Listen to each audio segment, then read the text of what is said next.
Assalamualaikum warahmatullahi wabarakatuh. Para mahasiswa yang saya banggakan, kali ini kita akan membahas tentang al-istishab, ya, al-istishab. Secara bahasa, istishab itu dari kata bahasa sahiba yashabu, yang berarti menemani, menyertai, kebersamaan, ya. Kemudian bisa berarti mengikuti secara terus-menerus, mencari sesuatu yang ada hubungannya.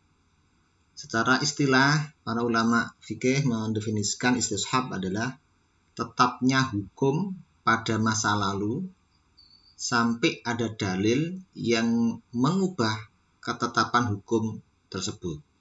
Hukum yang sudah ada pada masa lalu tetap berlaku sampai ada dalil yang mengubah ketetapan hukum tersebut. Itu secara istilah.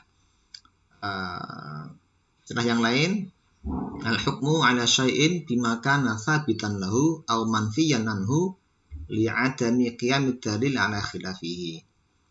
Hukum sesuatu atau menghukumi atas sesuatu berdasarkan hukum yang sudah ada pada sesuatu tersebut, baik dalam bentuk sabit atau menetapkan atau nafi, tidak ada atau meniadakan, karena tidak ada dalil yang menunjukkan sebaliknya. Jadi ada atau tidaknya hukum berdasarkan kepada apa yang sudah ada di masa lalu atau tidak ada di masa lalu, sampai ada dalil yang menunjukkan sebaliknya. Kalau sebelumnya tidak ada, ya dihukumi tidak ada, sampai ada dalil yang menunjukkan ada. Kalau sebelumnya ada, maka dihukumi tetap ada, sampai ada dalil yang menunjukkan tidak ada. Nah, itu istishab. Macam-macam istishab. Yang pertama ada istishab hukum al-ibahah al-asliyah. Al-ibahah al-asliyah, tetap berlakunya hukum mubah. Artinya seseorang boleh melakukan sesuatu menggunakan segala sesuatu yang bermanfaat selama tidak ada dalil syarak yang menegaskan hukum tertentu terhadapnya. Segala sesuatu itu boleh dilakukan sampai ada dalil yang menyatakan keharamannya atau larangannya. Misalnya, firman Allah dalam Al-Quran surat Al-Baqarah, "Walladzi khalaqalakum ma fil ardi jami'a." Dialah yang menciptakan untuk kalian apa yang ada di atas bumi ini. Semua yang ada di atas bumi ini halal untuk kita manfaatkan. Itu ibahah al-asliyah, al-ibahah al-asliyah. Semuanya pada asalnya mubah. Sampai ada dalil yang menunjukkan adanya larangan menggunakan barang yang di atas muka bumi ini. Ya, itu hukum asal. Kemudian ada surat Al-Maidah ayat 87. Ya ayyuhalladzina amanu la tuharrimu thayyibati ma ahallallahu lakum. Hai orang-orang yang beriman, janganlah kalian mengharamkan hal-hal yang baik yang sudah Allah halalkan kepada kalian. Artinya semua yang sudah Allah halalkan itu yang baik-baik dihalalkan, jangan sampai diharamkan. Jadi selama tidak ada dalil yang mengharamkan, maka semua makanan itu sebenarnya halal untuk dikonsumsi. Nah, itu namanya hukum al-ibahah al-asliyah. Artinya ketika kita belum mengetahui hukum sesuatu, selama tidak ada larangan, maka berarti sesuatu itu boleh. Itu namanya ibahah al-asliyah. Makanan itu pada dasarnya halal sampai ada dalil yang menunjukkan bahwa makanan itu haram. Ya, itu al-ibahah al-asliyah namanya. Kemudian yang kedua, istishab ma dalla syara' awil aql ala wujudihi. Istishab terhadap segala sesuatu yang menurut akal atau menurut syarak diakui keberadaannya. Misalnya, tetap berlakunya hak kepemilikan ketika ada sebabnya. Kalau saya membeli HP misalnya, nah, itu kan saya tetap memiliki HP ini karena ada sebabnya tadi, yaitu saya membeli. Atau saya dapat warisan berupa tanah dari orang tua saya. Maka kepemilikan saya atas tanah itu ada sebabnya, dan itu tetap menjadi milik saya selagi tidak ada dalil yang menunjukkan sebaliknya. Misalnya belum saya jual dan seterusnya. Ya. Misalnya nih, jadi di keterangan disebutkan hak milik pada suatu benda adalah tetap dan berlangsung terus disebabkan adanya transaksi kepemilikan, misalnya akad, sampai ada sebab lain yang menyebabkan hak milik itu berpindah tangan kepada orang lain, misalnya dijual atau dihibahkan. Jadi harta tanah warisan dari orang tua saya itu menjadi milik saya. Selagi tidak ada dalil yang menunjukkan bahwasannya, tidak ada bukti yang menunjukkan bahwa saya menghibahkan kepada orang lain atau menjualnya kepada orang lain, maka tanah itu terus tetap berada di dalam kepemilikan saya. Ya. Itu secara syarak dan secara nalar, secara rasional berlaku seperti itu. Yang ketiga ada namanya al-istihab al-umum ila airi takhsis. Menetapkan hukum berlaku umum sampai ada dalil yang mengkhususkannya. Ya, ini memang dari sisi esensi semuanya sepakat, tetapi dari sisi penamaan saja mungkin ada yang berbeda, ya. Misalnya kewajiban berpuasa di bulan Ramadan tetap wajib bagi umat Islam selama tidak ada nas lain yang membatalkannya. Selama tidak ada yang membatalkannya, maka itu menjadi kewajiban. Kasus di atas, ya, kewajiban puasa di bulan Ramadan tetap berlaku sampai ada dalil nas lain yang membatalkannya. Tetapi kalau tidak ada, maka itu tetap berjalan. Jumhur ulama mengatakan ini bukan termasuk istishab, tetapi berdalil berdasarkan kaidah bahasa. Tetapi dari sisi esensi semuanya ulama sepakat tentang ini. Semuanya berlaku umum sampai ada dalil yang menunjukkan tentang kekhususan. Selama tidak ada kekhususan, maka sebuah hukum itu berlaku secara umum. Kemudian yang keempat, istishab hukum akal sampai datangnya hukum syara. Umat manusia tidak dikenakan hukum syar'i sebelum datangnya syara, sampai datangnya dalil syara yang menentukan hukum. Artinya misalnya ada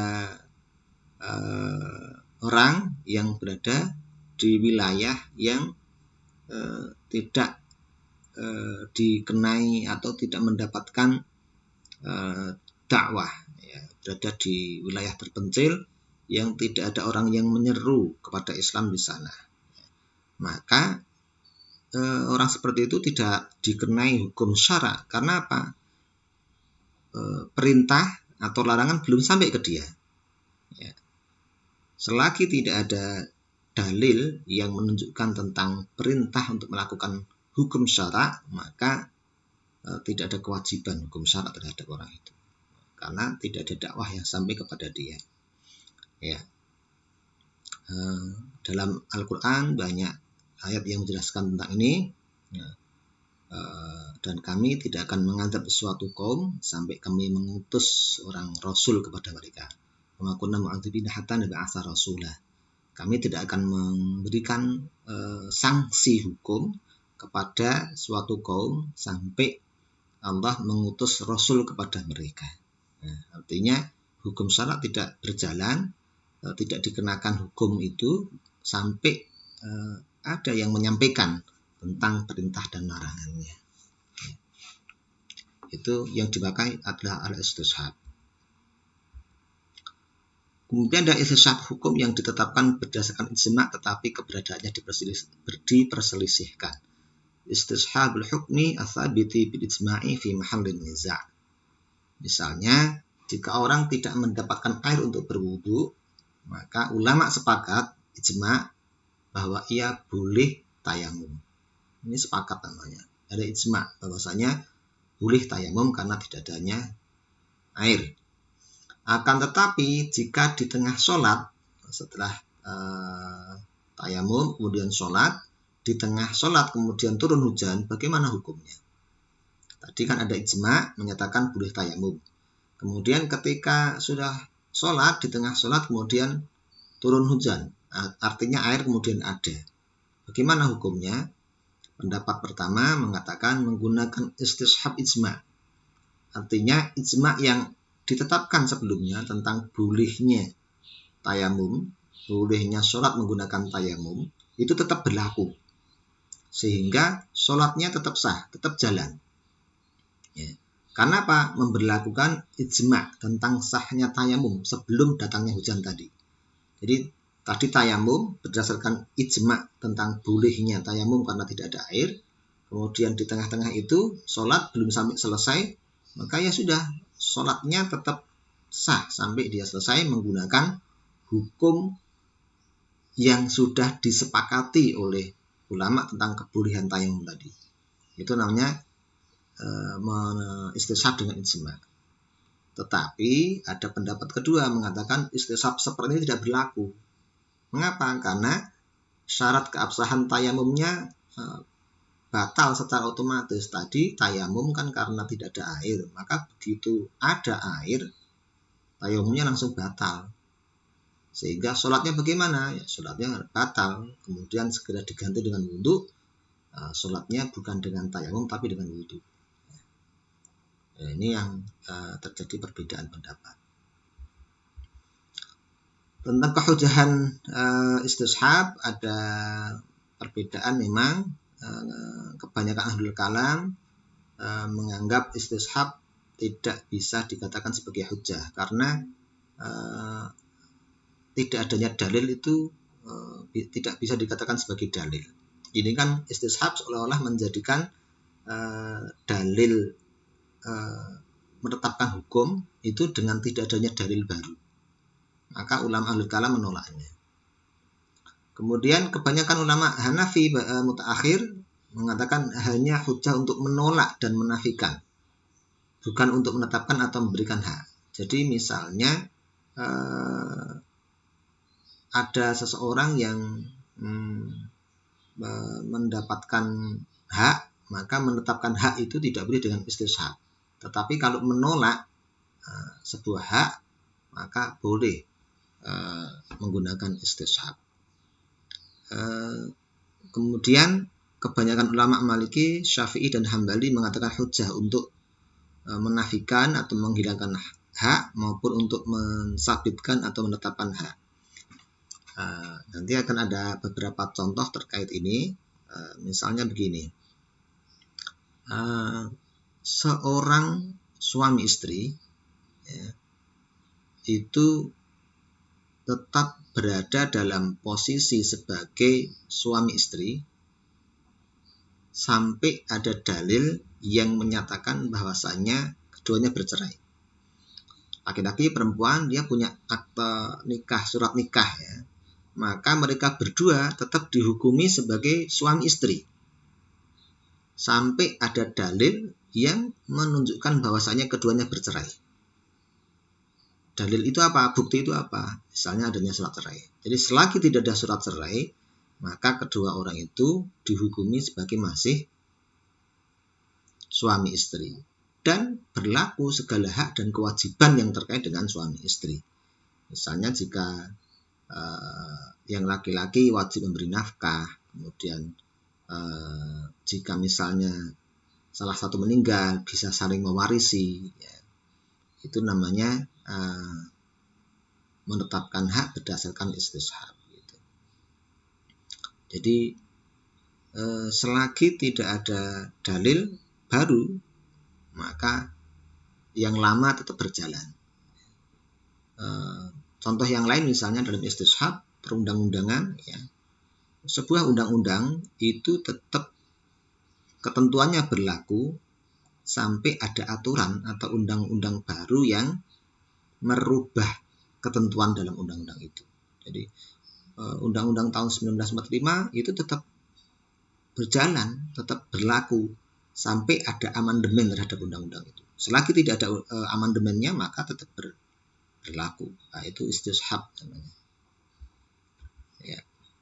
Ada beberapa kaidah yang terkait dengan istishab. Misalnya ini ada al-aslu baqa'u makana ala makana. Pada asalnya semua yang sudah ada itu tetap pada kondisinya sampai ada dalil yang merubahnya. Yang sering dijadikan sebagai contoh misalnya dalam sholat gitu ya, atau wudhu. Ketika saya wudhu, maka saya tetap dihukumi sebagai orang berwudhu sampai ada bukti bahwasanya saya sudah hadas. Itu al-aslu baqa'u makana ala makana. Atau tadi undang-undang tetap berlaku, peraturan tetap berjalan sampai ada undang-undang atau peraturan baru yang merubahnya. Selagi tidak ada undang-undang peraturan yang merubahnya, maka perundangan peraturan yang sudah ada tetap berjalan. Ya. Al-aslu fil asya'i al-ibahah. Ini yang terkait dengan muamalah. Pada dasarnya segala sesuatu itu hukumnya mubah. Semua bentuk makanan itu mubah, halal untuk dikonsumsi sampai ada dalil yang mengharamkannya. Nah, segala bentuk muamalah itu boleh dilakukan selagi tidak ada dalil yang mengharamkannya. Transaksi apapun bentuknya itu semuanya boleh selagi tidak ada dalil yang mengharamkannya. Jadi yang mengharamkannya apa? Ada unsur gharar, ada riba, ada unsur perjudian misalnya. Itu dalil yang mengharamkan. Transaksi yang tidak ada itu berarti semuanya boleh. Semuanya boleh. Al-aslu fil insani al-baro'ah. Ini kalau dalam istilah hukum bahwasanya kita harus berprinsip semua orang itu dalam kondisi yang tidak melakukan tindak pidana apapun. Ya. Asas legalitas itu ya, asas praduga tak bersalah. Maaf, asas praduga tak bersalah. Semua orang itu tidak bersalah sampai ada bukti yang menyatakan bahwasanya orang itu bersalah. Jadi kita tidak boleh menuduh orang lain melakukan perbuatan dosa, perbuatan salah, perbuatan melanggar hukum, sampai ada dalil yang menunjukkan bahwa orang itu memang melanggar hukum, bahwa bersalah. Itu namanya al-aslu fil insan al-baro'ah.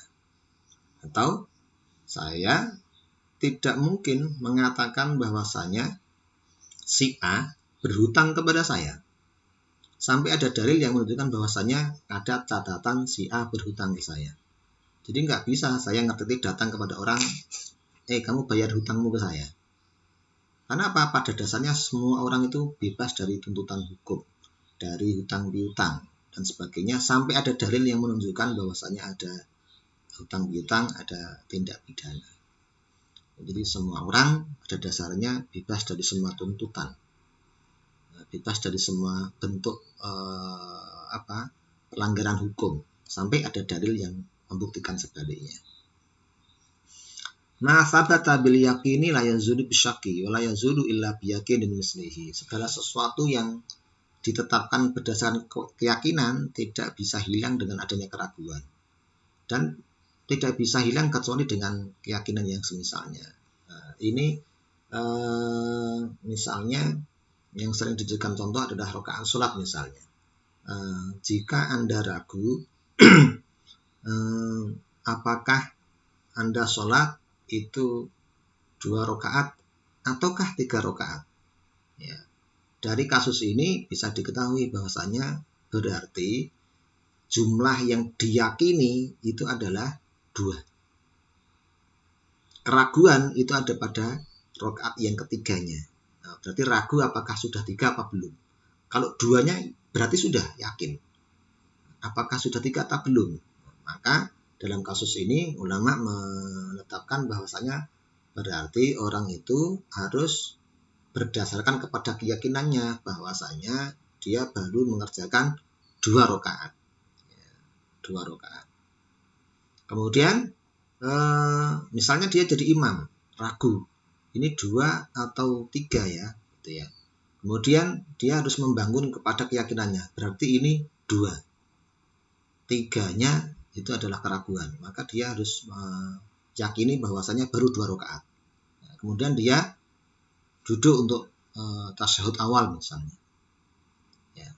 Tetapi kemudian ada makmum yang mengatakan subhanallah, apalagi yang mengatakan banyak makmumnya. Nah, itu berarti saya salah, imamnya benar-benar berarti salah tadi keyakinannya tentang 2 rakaat. Nah, ini yang dinamakan wala yazulu illa biyaqinin mislihi. Nah, keyakinan ini bahwasanya tadi 2 rakaat itu bisa hilang, bisa dibatalkan dengan adanya keyakinan yang semisalnya. Jadi peringatan makmum kepada imam itu namanya dalil yang bisa merubah tadi. Oh, artinya berarti memang yang benar 3 karena diingatkan oleh makmum. Nah, itu tadi masa batabil yakini la yazulu bisyaqi wa la yazulu illa biyaqinin mislihi. Itu tentang istishab, penggunaannya di masa sekarang banyak sekali. Jadi hukum transaksi itu semuanya boleh sampai ada dalil yang menunjukkan sebaliknya, kemudian bahwa seseorang itu tidak melakukan tindakan pidana sampai ada dalil, sampai ada bukti yang menunjukkan sebaliknya dan seterusnya. Itu penerapan di masa sekarang, perundang-undangan itu tetap berlaku, peraturan tetap berlaku sampai ada bukti yang menunjukkan sebaliknya atau perubahan atas undang-undang yang sudah ada. Itu contoh-contoh yang bisa dikaitkan dengan istishab. Semoga bermanfaat. Assalamualaikum warahmatullahi wabarakatuh.